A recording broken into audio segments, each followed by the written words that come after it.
evening. Welcome to Hornets Sports Buzz, episode number 4 of the year. Just a quick update on the sports teams. Today's October 1st. We're just going to talk about Mansfield football briefly. They got a big game against King Philip Friday night at King Philip. King Philip has been to the Super Bowl, I think, the last 3 years. They've won 2 out of 3, even though last year Mansfield won the Kelly Rex Hawks. So good luck to Coach Redding and the Hornets Friday night. Today here we're going to talk about golf. Joining me is Coach Chris Hall. Coach, welcome. Nice to meet you, Mr. Cooney. Thank you again. And his 2 captains, Will Stratton. Thank you for having me. You're welcome. And Mike O'Neill. Thank you. So guys, welcome to the show. Coach Hall, it's your second time on the show. Yeah, we did it last year too as well. Had a good time with it. So. And remind me, and don't call me Mr. Cooney again. No, second time on the show, but yeah. Remind me, talk a little bit about your background, and this is your second or third year coaching, and like if you played golf growing up, and how you ended up at the Mansfield golf coach. Sure, so that's a great question. This is my 3rd year at the helm of the Mansfield High School golf team. In the past, I had coached baseball pretty much my whole life since I was 15 years old. My dad actually runs country clubs for a living, so I've always been in the golf business for a long time, kind of learning about it, caddying. When I was in high school, I didn't actually play in the golf team because I played baseball year-round, so it really ruined my golf swing pretty significantly. Yeah. So I wasn't really at level to play competitively. So when I graduated from high school, I started to play a little bit more in college and started to get more acclimated with it. Did a lot of caddying, taught a lot of younger kids how to play golf, and then I was fortunate enough 3 years ago to have the opportunity to apply for the position. And here we are today. It's certainly an awesome gig. The kid's great, and it's something that I look forward to every day after school. That's great. And remind me, what town did you grow up in? So I grew up in Mansfield. I graduated in 2009. So yeah, we had a 10-year class anniversary this year. So yeah. pretty good milestone. So we could do the math. 18 plus 10. Okay, all right. 28. Yeah. So guys, congrats on being captains. You're the only 2 captains, right? Correct. Yep. Both seniors. Mm-hmm. And every sport does it different. Could Will, start with you. How did the process work as far as getting picked to be captain? Yeah, so we had a team vote. What happened was we sent out an online form, and the whole team filled it out, and it pretty much just went on who got the most votes and who thought would be best fit for leading the team. That's good. I'm sure there's a political joke in there, but I'm not going to say it. But it was a valid election, right? Correct. And what about you, Mike? So basically, and then at the end of the year at the banquet, the captains of the previous year would have the 2 new captains come up and basically just introduce them to everybody, the parents and the team. And either if you guys know or coach, is it always 2 captains, or sometimes it's 3, sometimes it's 4? Or I know football there's like 6 or 5. So, I mean, it just kind of depends on the year and what the numbers are. It's this year. Will and Mike were obviously landslides for those 2 captains picks. It depends on kind of how many kids there are in the program, how many votes each person gets. It just, I'm not selecting just 2 captains, but if there's other people that are worthy of it, and all the teammates agree and they vote for 3, 4 kids that they feel are strongly good candidates for captainship, then we'll go with more. But Mike and Will were the 2 unanimous votes this year, and we stuck with it, and it's been an awesome year for them. So that's great. Yeah. Well, Mike, how long have you been golfing? And also, if you don't mind, tell us like what other sports you played, either now or like growing up. So the young people out there know if I want to be a captain of the Mansfield High golf team, what should I do? So I started golfing probably like in middle school. I played a little bit, nothing really consistent. But going into 9th grade, I knew I kind of wanted to try out for the team. So in preparation that summer, I played a lot more. And then I've played a lot more. Each summer, like this past summer, I've played the most I've played. And it kind of just has gotten gradual since middle school. And growing up, I played a lot of sports. I played basketball, soccer, baseball. And I liked playing like multiple sports at a time. And I'd be like, in the fall and spring seasons, I'd be everywhere. Like I'd have to go from practice to practice, and really it's just a great experience playing multiple sports. And you walked everywhere, right? Your parents never drove you to any of these things? Okay. Gotta always shove it to the parents. What about you, Will? Like growing up, or when did you start golf, and kind of when did you start improving, would you say? Yeah, so I've been around golf for a long time. Elementary school was when I started actually playing, but I didn't actually take it seriously until going into freshman year of high school, and I kind of didn't even plan on trying out for the team, but I wasn't doing anything in the fall, so I gave it a shot and I made it. And then I started practicing. Here I am now. What about just hanging out after school and playing video games? Like, what about? I've never been much of an indoor kid. Yeah, I've that's always good. liked to be outside. That's great. And Coach, I know from asking last year, what do you guys do in the summer, like as captains? Like, I know different sports have captains practices. What do you guys play? Like, are you belong to a course, and are all your teammates required to play together in the summer, or you kind of just do your own thing? How does that work? Let's go with Will first. So yeah, we hold captains practices during the summer once a week. They start towards the second half of the summer. They're not mandatory, but they're highly recommended for 2 reasons. One, getting improvements, and then 2, just getting your face shown, especially if you're an incoming freshman. That's good. What about yourself? So yeah, so at Norton Country Club, most of the team's members there, and it's really up to the players how much they want to like put in. And some players will go every day to the course and during the summer, and they'll have huge improvements from the previous year. And it's basically just it's all about getting out there and playing more rounds. Mm-hmm. And not that money is money, but I mean it's a relatively good deal, right? How much is it for junior membership? Like, do you guys know off the top of your head? Not off the top of my head. Yeah. Do you know, Coach? I think it's only $500 membership in Norton for the summer for kids that are in that consider that junior membership class. So, I mean, for those kids that play 3-4 times a week, it pays itself off in like a month or 2. So it's definitely a great deal, and I think a lot of the players in the team really take advantage of it, which is crucial. So. And you were a junior member until what age? I think junior memberships go until like 18 or 19. It's like your Yeah. early teenage years, and then, or I should say later on in your teenage years. And then I think once you get like the 20, 21, 22, they have like another set of memberships that they sell, and then like you have an adult membership, and it kind of goes up from there. So it's definitely a great deal, and a lot of our players certainly take advantage of it. And and that's kind of a testament to the improvements that we've seen amongst all the players in the team this year. So That's great. yeah, it's great. Let's get into the tryouts. And again, every sport does it differently. But Coach, why don't you talk about that? Yeah. How many kids? And I saw on the website. Yeah. How many kids do you guys make cuts? How many? How many make the team? So we had about 28 kids try out for the team this year, which was, I think, in the last 3 years that I've coached, probably our highest number, which is great. I try to keep as many as I possibly can, but usually I try to cap it around the 20 to 24 range, just not because I want to make cuts, but a lot of times the course availability and for us to go out after school, you only have a certain amount of players in the team at once. So this year we kept 24, and we rotate like 4 guys through every day. Like sometimes they won't practice, or sometimes they go to the weight room. Oh, okay. It just kind of depends on the situation, but. Do you have a certain number of tee times? You're at Norton, is that your practice course? Yeah. So on practice days, we have 5 tee times. So we can carry 20 players on the course at one time. And then on match days, we just have the 8 players that are in the match, and then the 8 players from the opposing team. So we have 4 tee times. And then, during the busier times and on Friday afternoons, we try to cut it down to like 3 or 4 groups just so other members can play and things along those lines. Norton Country Club is great with us. They really are flexible, and the membership is great with our athletes. And I think that's a really good indication of who we are as a program, and who the kids are as people. So and again, none of my business really, but that never stopped me. Do they charge Mansfield High for the use of the course, or? I think we do pay a membership fee to Norton Yep. Country Club, but Yep. it's minimal, and it's certainly worth whatever price we pay for it. Because So. fall's less busy for them, I'm thinking. Right. Yeah. Exactly. Exactly. For So sure. why don't you guys? And again, have you made the team all 4 years, or And what's let me ask, what's your low round this year? My low round this year is a 38, I want to say. That's impressive. I think my low round's a 40.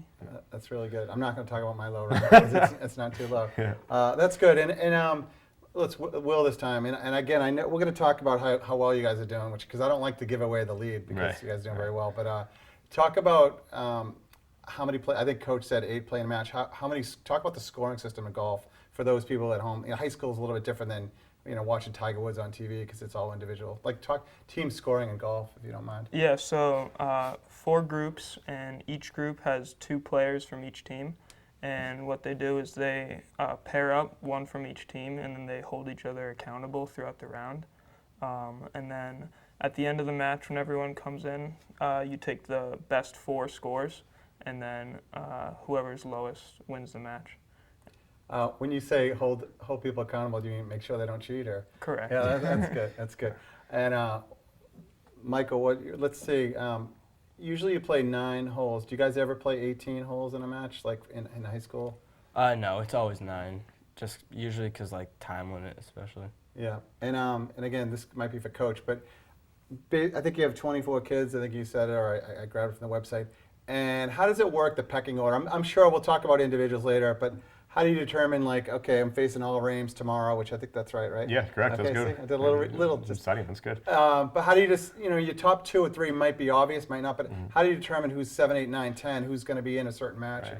So that's a great question. So a lot of times what we do, we have a lot of competition in practice. So what happens is if there's a lot of players that are playing progressively well throughout the week in practice, I might say to a group of kids, all right, there's 4 of you today. The top scorer is in the match tomorrow. And it provides a little bit of competition for them, because I think what happens is when you're in practice, it's obviously more of a laid back environment, whereas putting that competition on kids every single day, it helps them not only for their scoring, but it also helps them feel that competitive nature when they're actually in a match. So a lot of times what you see is a kind of a practice score, and then you see a match score, and there can be quite a bit of a difference there. So putting that competition on the players every day is super important to me. And the good thing about it is that we have so many players that are like right within each other, like for a couple strokes, like it's between like 1 and 3 strokes from the the 3rd player on the team to the 20th guy on the team. I'd say the difference is probably 6 strokes, which is fairly minimal. So, putting that constant competition amongst each other not only helps them as an individual, but it also helps the rest of the team get better too, because if they know that there's somebody that's right behind them, they're going to also play better and play harder too. So, like today we had a playing round. So for our 8th player in the match tomorrow, we had a playing round with 4 players, and whoever had the lowest score won. They're in the match tomorrow. So that's fun. yeah, it's good. We try to get as many athletes involved as we can, but it just comes down to consistency and how you're playing the week beforehand and things along those lines. So in practice, I guess you could talk a little about preseason. Are you guys always playing 9 holes in practice, or sometimes you're on the driving range? Do you guys have a protocol of, like, you guys on the chipping and putting before practice, or you're just playing 9 holes and you're working out your shots? What do you Yeah, so our standard practice is showing up to Norton, Okay. and then typically we chip and putt for maybe 30 minutes before we tee off, and then one group at a time goes off. This year we're not doing the driving range. We did last year, and I think Do they have a driving range over there? They don't. They don't. Okay. Yeah. So we actually were at the Norton driving range last year, which is up kind of near 495, and they closed down this year. So Oh yeah. yeah, we decided to. That's too bad. We picked up something else that's more fun on Saturday morning, so I'll let them tell you all about that. Yeah, well, So, that's a good segue. On Saturday mornings we do yoga. Oh, that's great. Yeah, so in previous years there's been players have like back injuries when you get like further on in the season. It's almost just like a toll on the body. So basically the yoga is just kind of keep players healthy. You go to Fit Factory, or We I actually got to plug because I never go, so I got. we just do it actually in the gym, and we have a whole routine that we do. It's just Is Mr. Selman involved? Because he does yoga with the football team occasionally, doesn't he? Coach Varshan is the one that takes care of it. Oh, He's okay. the gym teacher over the middle school, and Yeah. he's super flexible and kind of leads that whole exercise routine for us. Yeah, so. that's good. I'm not good at segues, but Yeah. Kevin is your assistant Yeah, coach? yeah, he's the assistant And coach. is he there every match, Yeah, as much as so he can? basically, Coach Varshan's awesome. He's He might be younger than you, right? Yeah, no, he's older than me actually. Oh. Don't tell anyone that No. though. He doesn't want anyone to know. But He likes young, too. yeah. So he basically, what happens when we have away matches, Coach Varshan stays back with the rest of the kids Okay. at Norton Country Club when they tee off, and then when we have home practices, Coach Varshan is there to help out a lot of the kids that are they might be struggling with some aspects of their game. And then when we have home matches, Coach Varshan takes the rest of the team to the weight room at Mansfield, which is one of his favorite places in the world, actually. So definitely makes him happy and gets the kids stronger and better. So it's a good opportunity for everybody. Yeah. Sure. Do you think the yoga has helped you? You guys, you're noticing less injuries with yourself or the teammates? And so you're not swinging a golf club on Saturday, right? Unless well, like some players will go after like yoga, Yeah. depending on like the week, just Yeah. play 9 holes at Horton. Yeah, that's great. So let's get into the season. That's why we're here. It's all about wins and losses, man. So just kidding. It is. So you're 9-1 coach, is that Correct. right? Yep. You got a match tomorrow, and why don't you tell us about the loss? I like to focus on the negative. Just kidding. Who did you lose to, and then tell us if you played them again. So I wasn't in the match. Oh, that we that's lost. good. Wasn't your fault. Team effort. But Franklin High School It was an away match, I think, Yeah. right? Yeah. Actually, why don't you talk about Yeah, so it was an away match at Franklin Country Club, which is a very difficult course, and it's almost like they had a huge advantage because they play them more often. But I'm not going to blame it on that, of course. No. Oh, we take excuses here. And yeah, so we actually played them previously earlier on at home, and we beat them. So we're 1-1, and we were previously tied in the Hawk, but they lost today. So That's good. That's breaking news. You know, those of you still just getting home from work. Yeah, Thank you, that's KP. good. So it puts a lot of pressure on you guys. That's good. So that's impressive. And I think that match, Coach said off the year, and Will, let me ask you this. Do you find, you guys play Norton all the time in the summer, but do you find away courses or, do you have time before the match to to take the golf cart and ride around the course, or how does that work? So it's definitely a little bit more challenging playing at away courses, but one of the things that's been helpful this year is Coach will send us flyovers of the course that we're playing at. Wow, you guys are high tech. So we can actually see the 9 holes that we're going to be playing and can figure out what we want to do. That's great. And you can't use, I don't know, the equipment where, if you're playing with your buddies, you can say it's 115 yards to the pin. Can you use those in matches? So you can. You just can't use really any electronic devices. So they have like the range finders that they use, and then some kids will use like a little watch that has a GPS on it, which is fine. They're allowed to. Okay. Yeah, it's golf's one of those things where there's a lot of like etiquette things that happen throughout the match that coaches kind of agree on or disagree on throughout the day. But for the most part, we just kind of, if we have a question about things, we'll discuss it as a coaching staff, and we'll come up with a ruling that we think makes the most sense for everybody. The course professionals have the ultimate say, but if it's a small situation, like I know we had one this year where one of our players hit the ball in a hazard, and there's all sorts of new rules for 2019. So he was trying to figure out if he could hit out of it or if he had to pull it back or what the situation was. And typically you can't use cell phones on the course, but we had agreed before the match that if there's a ruling like that, then you can call one of the coaches and we can talk it over and figure it out. So it usually works out pretty well. So we haven't really had any issues amongst like the other coaches about any rulings or anything. But it's a very cordial sport, and you kind of have to do things on the fly, which makes it fun for sure. Yeah. So. And I know I asked you last, but what's your favorite course that you've played at, like either this year or in the past few years, like besides Norton? What do you like playing? So the nicest, I would have to say it's Franklin. Yeah. It's also one of the more difficult courses out there, but the way it's kept, it's beautiful. Is it? Yeah. What about you, Will? Mine would be Cape Club of Sharon. They have a very nice course. Cape Club of Sharon? Oh, is that private? It's formerly Spring Valley Country Oh, Club. yeah, okay, They changed the name over it recently. So. I'm not invited to either one of those. So that's cool. Yeah. So then you guys have had a lot of success. You lost to Franklin, and you've beat some teams pretty good. So I'm trying to do my math, but if you guys shoot better than 160, that's 4 golfers, an average of 40. That's pretty good in almost every match, except for a couple. It's pretty good. So let's talk individually. Maybe Coach here. Here's my one joke. I know there's twins on your team. Do you see the difference between the two of them? You like that? It's so. Oh, that was a good one. I right on my head for a second. It took me 20 minutes to write that. That was good. So we have Brian and Jason Steele. They're both 2 phenomenal golfers. You're gonna laugh later. To be honest with you, I've coached them for 3 years and I still can't tell them apart. So what I try to look at is their golf clubs, because Brian's a lefty, Jason's a righty, so I can kind of tell who's who by that. Yeah. I'm starting to get better with it this year, a little bit, but. They're 2 of the most competitive players I've ever seen in my entire life. One of them used to play football, right? Yeah, so Jason used to play quarterback for the football team as a freshman, and then he decided he wanted to play golf next year, which was a blessing for all of us. Yeah. Sorry, Coach Redding. It was he's an unbelievable golfer. He's probably our number 1 this year. I mean, if you see him swing a club, I mean, he hits his driver better than anyone. He's the lefty? He's a righty. Okay, Brian's he's the lefty. Okay. Jason hits his driver better than anyone I've ever seen in my entire life. I mean, there's shots that he takes, and I'm like, he could literally be on the tour with that swing. Wow. And Jason's kind of the same way. They both are there every single day. And then Ryan Dow's kind of been in that 1 or 2 range all year. There's another kid who basically if I go to Norton Country Club on a Tuesday at 3 o'clock, Ryan's there, and it's not even a joke. Like, he will be there. And he super competitive, works really hard. He wants it more than anything. He certainly carried us in some big time matches this year, as have Will, and we have 3 other players that have been fairly consistent with their matches: Joe Gormley, Nate Moriel, Ava Haggis, And I mean, I could name literally 14 players on our team that could be in a match in any given day. You know, Yeah. Will's another one. Yeah. Yeah.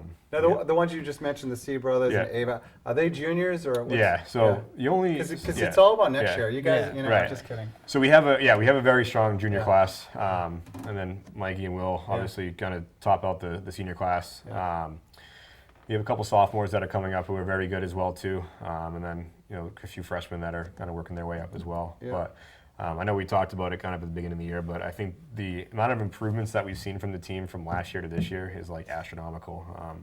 We had a couple players last year who tried out and were shooting like a 50 to 51 consistently last year, and then they came to tryouts this year and shot in like 38 to 39 range, which a 10 to 12 stroke difference in 1 year's time is Yeah. pretty incredible. So. It's just that constant competition, and every single athlete on the team kind of feeds off that, and they know what the expectations are. They know what they need to do to get into matches, and they continue to work hard for that. And that's what makes the program so successful, is the fact that these athletes are out there working every day and really trying their best, and good things are happening. That's great. Yeah. And I think golf is lost its, the old days used to be kind of a rich man's sport a long time ago when I was, little. But now I think it's taken on, and I always say this, Mansfield High, it's tough to make any sport, baseball, golf, Right. football, soccer. So is it an easy decision for you? Like, do you have a passion for the game, Mike? Do you see like college beyond? Or you can play with your dad, right? You can play with your Yeah. uncles So and- I definitely want to like continue playing, just like more like for fun. Just like it's a great sport growing up because you meet people and you just get connections from the sport. And I actually work as a caddy in the summer, which is just great being around the game. Which course you caddy at? TBC. Oh yeah, Evan Ames is over there. Yep. Yeah. I know. Correct. And so that's my segue, and we'll get back to you. But what are your college plans next year, Will? Or not necessarily college. What are your plans after high school? So yeah, definitely I'm looking at colleges right now. But about the golf thing, I think, it's a sport that I originally started playing because it's one that you can play throughout your entire life. And I don't think you touched upon it, but you're on the wrestling team, right? Correct. And you're in the varsity. You were in matches last year, right? Yeah. We had Coach DeSantis. Is that his name? Mark. DeSanto, yeah. Yeah. So the wrestling team, not to take any time away from golf, it's an extremely successful year. So I wanted to ask you, like golf and wrestling, I think they couldn't be more different. So how do you? I mean, in the wrestling matches, you want to rip their head off, right? Coach, is he like that on the golf? Course? No, Will channels it very well on the golf course. That's impressive. But I think that's what makes Will such a great captain, is the fact that he's a multi-sport athlete. He knows what it takes to be a leader of a team. He has the ability to compete in all sorts of different sports, and has the ability to lead a group of players to be so successful. And if you look at some of the accolades of the teams that he's been on, the golf team and the wrestling team, and I know he played lacrosse for a little bit. They've all been incredibly successful. And Will's the type of person that a freshman walks up to Will and they automatically know that they need to respect him because he is so successful in all things that he does. And Mike is obviously the same way. Mike is a multi-sport athlete in baseball and golf, and being captain goes beyond just what you do on the course. I always look at Matthew Slater. He's the captain of the Patriots, and after every single game, Matthew Slater is one that talks in the huddle in the locker room. It's not Tom Brady. It's not these guys. It's the little things that you do off the field and that make you a great captain. And Will and Mike are as good as they are on the course. As off the course, they're even better people, and people demand their respect. And they just lead the team to be successful in everything that they do. So that goes a long way. I'm a firm believer that good teams are run by the players, and we have two excellent players running the team this year. So that leads to our success for sure. That's great. I couldn't say that any better. I know that you're also a teacher at the high school. Yeah. My segue is you've done a couple things like recently with the Hawk YCA and then challenges. Can you talk about that? And do your players get involved with that? Yeah, so that's one of the things that we really put an emphasis on, is kind of how we can help ourselves off the course as well too. So every year we do a play-along tournament with the local YMCA program. So they have a group of kids that have special needs from all towns around here, and every year we team up with them. We each player on the Mansfield team teams up with like one player from the YMCA. Usually there's like 3 Mansfield kids to 1 kid from the YMCA, and we play around a golf over at MGA Links in Norton. Then after we have a pizza party, and it's an amazing feeling for us. It's an amazing feeling for them, and just for the community, it's such an awesome experience for everybody. And then we actually had 3 players this year. Nate Moriel Jason and Brian C. both actually played in the Special Olympics golf tournament with 3 players from the YMCA program. So they actually stayed overnight up in kind of more the northwestern part of the state, and they played a whole tournament over there. So That's it was a great experience for Yeah. everybody around. And we try to do little things like that throughout the year to gain some exposure and to help out kids with special needs. That is Yeah. great. That's definitely the most important Mhm. thing. Just a couple more questions, guys, and Sure. you can go do your homework. But and if you don't know, but I know you have all your matches, and the golf season ends a little bit quickly because it gets darker in like mid-October, Right. and hopefully things will go well. But Right. what happens after the dual matches, Mike? What happens like postseason in golf? Like So there's a couple tournaments. There's the Hawk. There's like a Hawk-Mock tournament at the end of the year, which there's 2 Hawk. You can win the regular season Hawk, and then last year we actually won the postseason tournament. And you just have a certain number of players playing it, and then there's what's the So next there's one? 6 players that play in the Hawk tournament, and then after that it's a South sectional tournament where actually there's 3 players that play in the Hawk tournament, and then 6 go to the South sectional tournament. And then basically you can qualify as a team or you can qualify as an individual. So if you finish, I think it's in the top 10% of scores at the South sectionals, you can advance as an individual, or if you finish in like the top 3 or 4 as a team, then you advance as a team too. So last year, I think Nate Moriel Yeah. won the Hawk, or he Yeah. won the D So- divisionals. Yeah, so Nate Moriel is another player who's just like. Don't you have a nickname Yeah, for him? yeah. It's just, I have all sorts of nicknames for Nate. Oh, okay. But, Maybe we can't yeah, say that. yeah. No, he basically just is always straight face. He's Yeah. super competitive. Has one of the best short games I've ever seen, ever coached. Mm-hmm. And he basically just came out last year, and he just killed it at the Hawk tournament. I think he shot a 76, I believe, was a medals round. So he won the individual tournament for us, and he's just another one of those kids that you just love having to be a part of the team because you just know that he's just going to go out there, he's going to compete, and he loves it, and he love having him on the team. So hopefully we can defend our title this year again. Yeah. Tournament. Well, good luck, guys. I could you. talk all day about golf. Yeah. My final question, Will, is do you ever use Coach Hall as a swing coach, or like do you take his advice and do the opposite, or what? No, I mean, I haven't really gotten much swing advice. Yeah. We did It's a little everybody has a bit. different style, Yeah, right? when we were Yeah. going to the range more, he would go up and down and help people. But pretty much players are.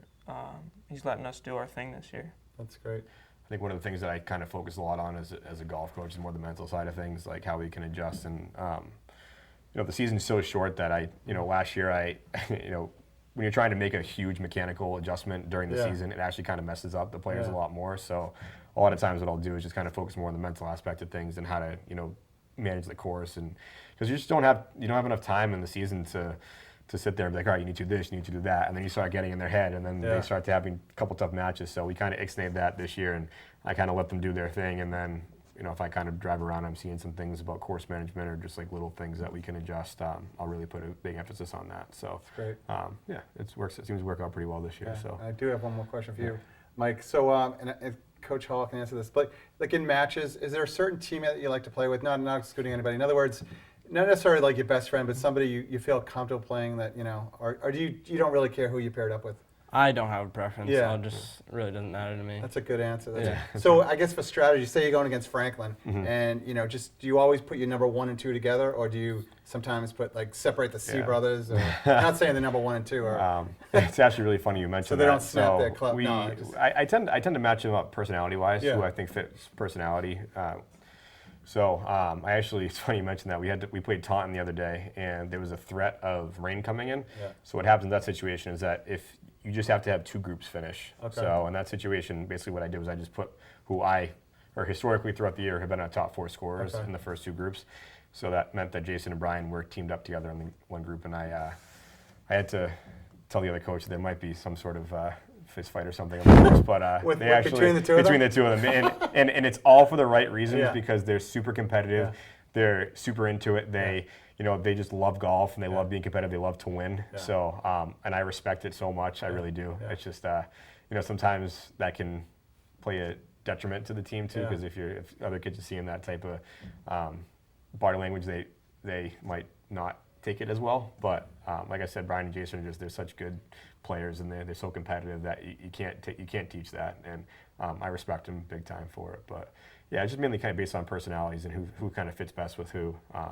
Some players like to play with others, and I know Nate Morial and Joe Gormley both like to be in that last group together, just coming in and they feed off each other. Yeah. But other than that, it's just whatever we're feeling is the best option for the day. That's great. Definitely.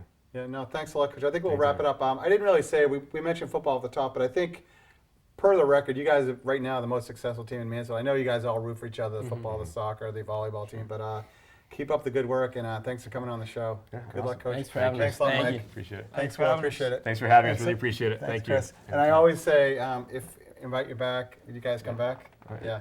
I don't think you mentioned Definitely. in-town hoops. That's probably the most Oh, important. yeah. Yeah. Coming off a huge championship. Oh, you won it. Nice, nice. Awesome. Good Well, stuff. thanks. That's it for this episode of Hornets Sports Buzz. I'm having trouble lining up my next guest, so if you want to come on, just give me a shout out. Thanks a lot and good night.